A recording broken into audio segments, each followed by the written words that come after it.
نبی پاک صلی اللہ تعالیٰ علیہ وسلم کی زندگی میں بہترین نمونہ عمل ہے۔ بہترین، اگر کوئی شخص ایک خوبصورت ترین زندگی ترتیب دینا چاہے اور وہ محسوس کرے کہ زندگی باوقار بھی ہو، حسین بھی ہو، سکون والی بھی ہو، اور زندگی اس طرح کی ہو جس میں میری وجہ سے کسی کو تکلیف بھی نہ پہنچے، اور زندگی اس طرح کی ہو کہ میری وجہ سے کسی کا فائدہ بھی ہو جائے، اور زندگی اس طرح کی ہو کہ میرا وجود بیکار نہ ہو، میری صلاحیتوں کو زنگ نہ لگے، میں کچھ کر جاؤں، کچھ کر گزروں، زمانے کو کچھ دے جاؤں، ملت کے لیے، قوم کے لیے، وطن کے لیے، مذہب کے لیے، دین کے لیے، عقیدے کے لیے کوئی خدمات سر انجام دے جاؤں، میں کچھ نظریات میں بلندی پیدا کر جاؤں، میں کچھ کر جاؤں۔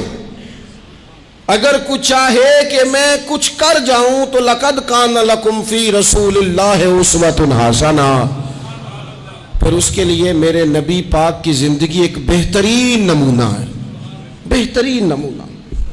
ہم نہ جب کچھ کرنا بھی چاہتے ہیں نا تو تب بھی نہ اس میں پہلے اپنا آرام سائیڈ پہ کر لیتے ہیں، اپنا سکون سائیڈ پہ کر لیتے ہیں، اپنا کھانا پینا، اپنا نفع سائیڈ پہ کر لیتے ہیں، پہلے ساری چیزیں اپنی ذات کی اس میں سے مائنس کر کے پھر ہم کچھ کرنا چاہتے ہیں۔ تو ایسے تو نہیں نہ کچھ ہوتا، نہیں کرنا کچھ نہ پڑے، نام زیادہ ہو، خدمت کوئی بھی نہ ہو، نمبر پہلا ہو، ڈیوٹی کوئی بھی نہ ہو، اجر سب سے زیادہ ہو۔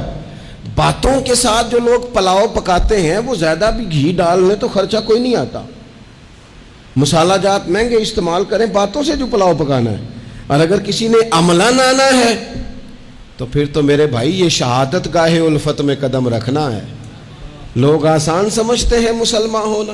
آپ تھوڑا سا اس آیت مقدسہ کا پس منظر سمجھیں گے۔ یہ آیت نازل کب ہوئی؟ یہ آیت نازل ہوئی ہے غزوہ خندق کے موقع پر۔ سارے عرب قبائل جمع ہو کے یک بارگی انہوں نے حملہ کر دیا مدینہ طیبہ پہ، اور زمینی حقائق یہ ہیں، اندر کی صورتحال یہ ہے کہ یہودی جو بڑی دیر سے معاہدہ کیے ہوئے تھے مسلمانوں کے ساتھ، انہوں نے معاہدہ بھی توڑ دیا۔ منافقین مدینہ طیبہ میں جو بڑا اظہار کرتے تھے ظاہری جملوں اور لفظوں کے ساتھ، وہ پیچھے ہو گئے۔ قحط کا زمانہ ہے، معاشی حالات بھی بڑے سخت ہیں۔ اب ان حالات میں سارے کا سارا عرب کفر جو ہے وہ جمع ہو کے آ گیا۔ اب حضور نے ان کے خلاف کھڑے ہونا ہے، صحابہ کو جمع کیا گیا، مشاورت کی گئی، اب کیا کیا جائے۔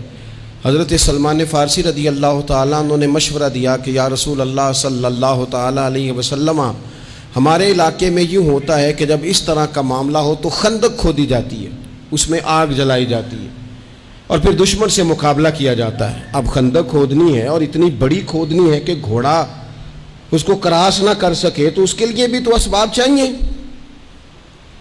یعنی اندر بھی حالات اس طرح کے نہیں ہیں، جو مدینہ طیبہ کے اندر جو آبادیاں موجود ہیں وہ بھی سارے ظاہری طور پر ساتھ چھوڑ چکے ہیں، اور سامنے جو لوگ آئے ہیں وہ سارے جمع ہو کے یکبارگی آئے۔ اب مقابلہ ہے اور مالی حالات بھی کمزور ہیں۔ حضور نے فرمایا کھودو بھائی خندق۔ کیا غریبوں کے بچے صرف دکھ اٹھائیں گے؟ مسکینوں کے بچے صرف دنیا میں دکھ اٹھائیں گے؟ حضور نے لوگوں کی اس بات کو غلط کیا۔ جس طرح باقی لوگ خندق کھودنے میں مشغول تھے، اللہ کے رسول خود بھی مشغول ہو گئے۔ لوگ جیسے اندر سے مٹی اٹھا اٹھا کے خندق سے باہر لاتے تھے، نبی کریم بھی اٹھا کے باہر لاتے تھے۔ جتنی محنت دوسرے کر رہے تھے حضور اس سے ڈبل کر رہے تھے، بلکہ صحابہ فرماتے ہیں درمیان میں کچھ ایسی چٹانیں آئیں جو ہم سے نہیں ٹوٹتی تھی، تو حضور نے فرمایا مجھے دونا تھوڑا، مجھے دونا اوزار، میں تمہیں توڑ کے دیتا ہوں۔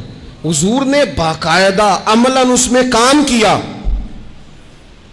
اور جب ہم نے کہا نا یا رسول اللہ ہم نے تو بھوک کی وجہ سے پیٹ پہ پتھر باندھے ہیں، تو حضور نے کپڑا ہٹا کے کہا تم نے اگر ایک باندھا ہے تو میں نے دو باندھے ہوئے ہیں۔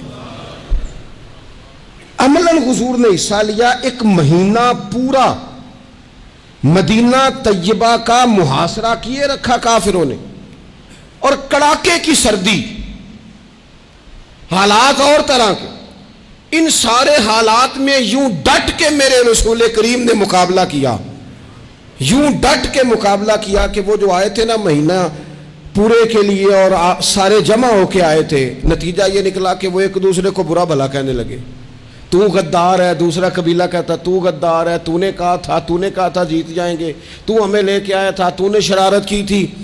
ایک مہینہ محاصرہ کرنے کے بعد وہ سارے وہاں سے خائب و خاسر ہو کر ذلیل و رسوا ہو کے نکل گئے.